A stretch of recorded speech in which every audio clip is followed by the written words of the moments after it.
कादंबऱ्या आणि बालवाङ्मय वाचायचं माझं वय राहिलेलं नाही, त्याच्यामुळे असल्या गोष्टी मी वाचतो. त्यांनी असंही म्हटलंय की त्यांचं सोडून द्या तुम्ही, ते कोण आहे? हा बालसाहित्याचा अपमान आहे.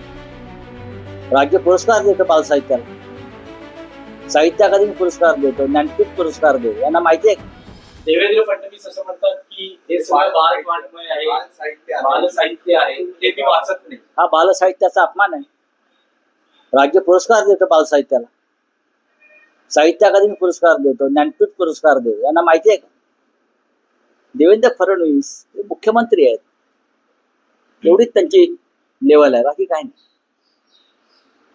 बघा, त्यांनी पुस्तक वाचावं, सत्य स्वीकारावं. जशी त्यांनी ट्रम्पची युद्धबंदी स्वीकारली, प्रेसिडेंट ट्रम्पने लादलेली युद्धबंदी स्वीकारली आणि आता तिरंगा यात्रा काढतायत, तसे त्यांनी या पुस्तकातलं सत्य स्वीकारा. एवढंच मी सांगतो. सोशल मीडियाच्या भाऊ गर्दीत विश्वासार्हतेने चकाकणारे नाव म्हणजे लेट्सअप मराठी.